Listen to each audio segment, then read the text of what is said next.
반갑습니다. 심리학다입니다. 행복하시죠? 네, 꼭 행복하셔야 됩니다. 우리가 행복하려면 금요일에는 사랑을 배웁니다.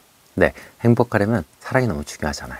그렇죠? 그런데 오늘은 이 며칠 전에 저희 와이프가 저에게 해준 얘기가 있어서 그것을 한번 여러분들과 이야기를 나눠볼까 합니다. 네, 어떤 여배우가 평소에 알고 지내던 정말 엄마처럼 아빠처럼 따르는 그런 부부가 있다고 예능 프로그램에 소개를 시켜줬어요. 그러고 난 다음에 몇 달 후에 갑자기 그 부부의 남편과 결혼을 하겠다 그러면서 인터뷰도 하고 결혼식 날짜도 잡고 예능 프로그램에 나와서 축복해 주세요 이렇게 이야기를 하는 것을 우리 와이프가 봤습니다. 그러니까 주부 입장에서는 어때요? 화가 나죠. 저 불륜 아니냐, 이상하다, 납득이 안 된다 막 이러면서 저한테 막 물어보더라고요. 근데 제 입장에서는 이해가 안 될 것도 없습니다. 단지 그 행동에 대해서 책임을 져야죠. 네, 그것뿐입니다. 그래서 오늘은 이 여배우 최여진 씨의 사랑과 결혼을 통해서 인간 내면에 숨겨져 있는 어떤 본성, 금기된 사랑에 대한 욕망에 대해서 한번 알아보도록 하겠습니다. 네.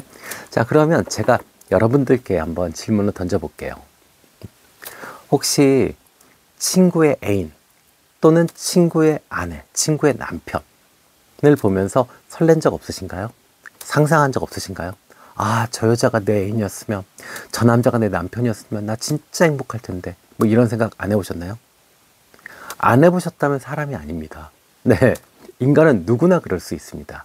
단 그것을 선택한다면 그 책임은 분명히 지셔야 되는 거죠. 네, 자, 그러면 인간이 왜 이렇게 금기된 욕망, 말도 안 되는 사랑에 잘 이렇게 설레고 빠지려고 하느냐? 그것은 심리적으로 5가지 원인을 우리가 파악할 수 있습니다. 첫 번째는 심리적 전이, 두 번째는 이 금기된 사랑에 대한 스릴과 어떤 금기 욕망입니다. 네, 또 자기의 반영도 우리가 투영될 수 있죠. 네 번째는 결핍과 보상입니다. 다섯 번째는 심리적 동일시와 투사가 원인이 됩니다. 자, 그럼 하나씩 한번 알아보도록 하죠. 네, 자, 심리적 전이 뭐냐? 자, 가까운 지인은 이미 나와 신뢰와 호감, 추억을 쌓은 관계입니다. 그러다 보니까 이 관계 자체가 돈독하죠.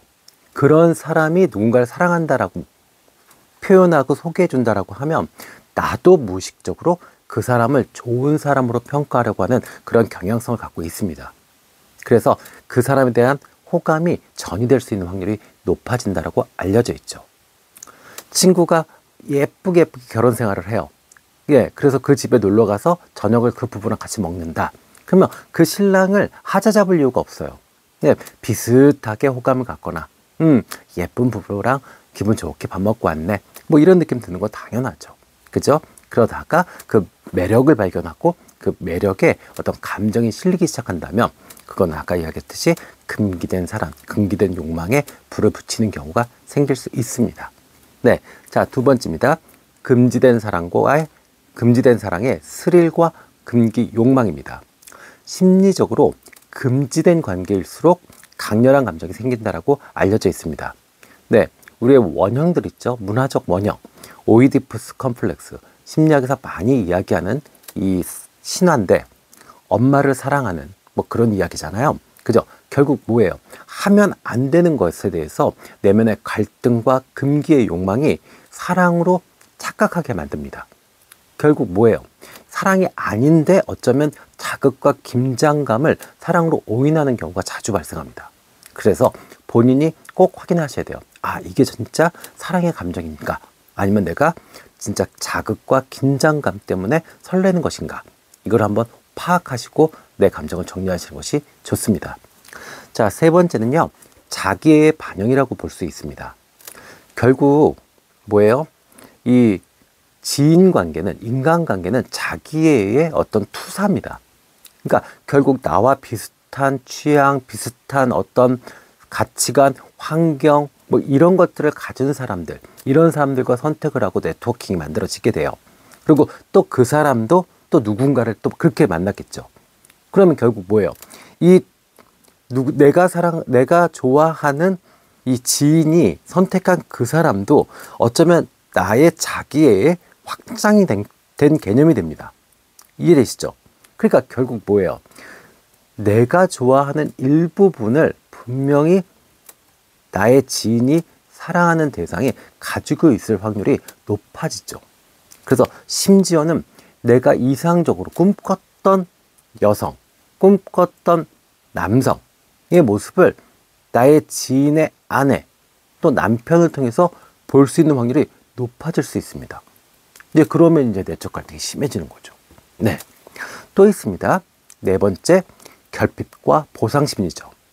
자, 사람은 자기 자신과의 관계에서 이 불안정할수록 밖에서 위로와 사랑 이런 것을 얻으려고 그럽니다. 그러니까 결국 어떻게 돼요? 내가 내 자신을 사랑하지 못하고 내 자존감이나 자아의식이 흔들릴 때 행복한 커플을 보면서 상대적으로 그 결핍을 더 느끼게 되고, 그리고 또 그 상대가 주는 어떤 매력, 따뜻함 이런 것들을 더욱더욱 감정이입이 될 수밖에 없게 되는 겁니다. 그러니까 내 친구의 아내는 당연히 나한테 친절하게 하겠죠. 남편의 친구니까. 그죠? 근데 내가 결혼 생활이 불안정하고 외롭고 또 무엇인가 잘 안 된다. 그럴 때 그녀의 웃음소리, 그녀의 배려가 너무너무 따뜻하게 느껴지고, 예, 사랑으로 착각하게 만드는 거죠. 이렇게 될 수 있습니다. 그래서 파악하셔야 됩니다. 또 뭘 파악해야 되냐? 그 사람 자체를 내가 사랑하는 것인지, 아니면 그 사람이 그때 나한테 주었던 행동이나 감정 때문에 내가 마음이 흔들리는 것인지를 파악해 보셔야 됩니다. 아셨죠? 네.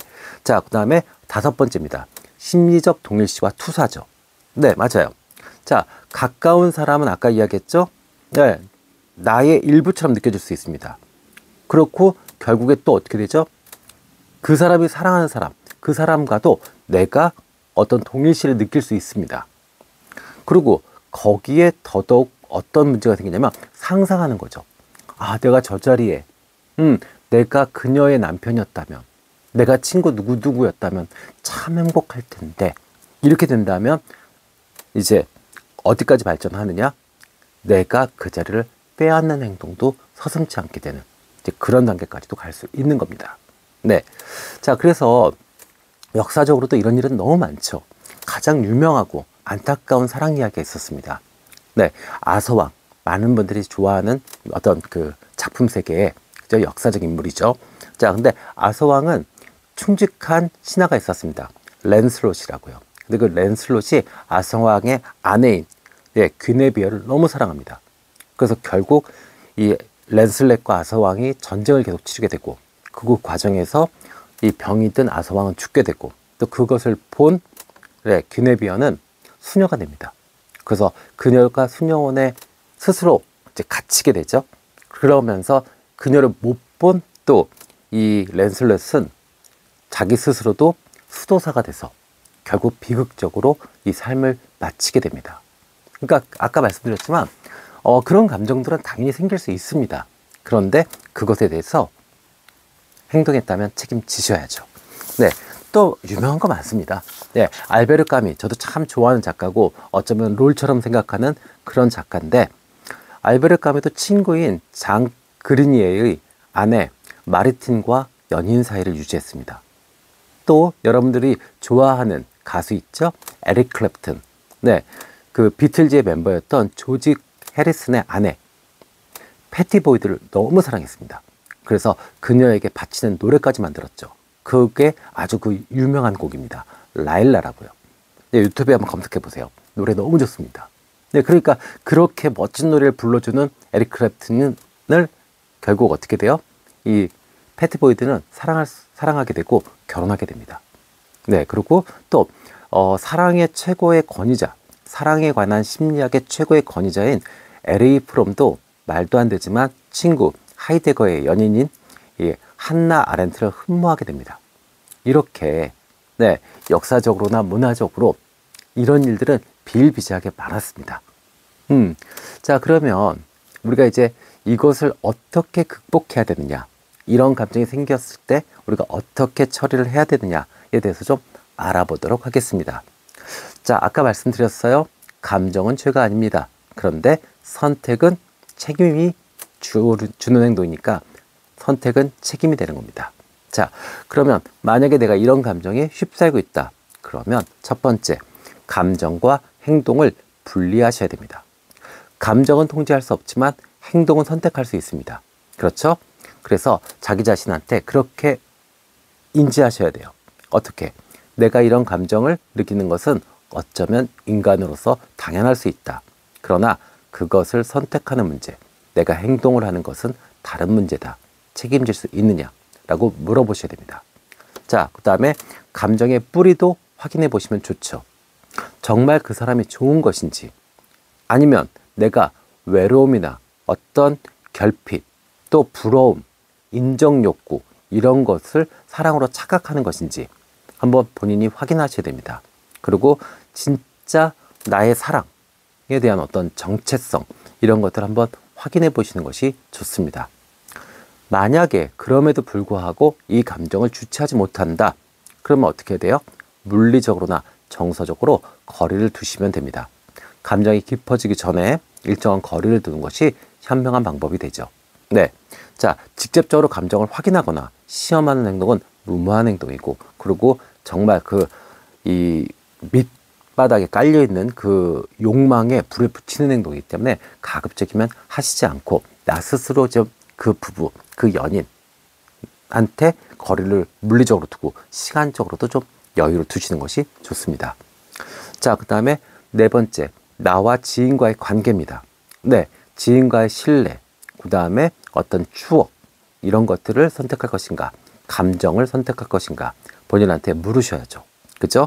네, 그래서 우리가 행동하지 않는 윤리, 네, 그것이 정말 친구 관계, 지인 관계를 더욱 돈독하게 해주고 어떤 책임 있는 어른으로서의 행동을 만들어줄 수도 있습니다.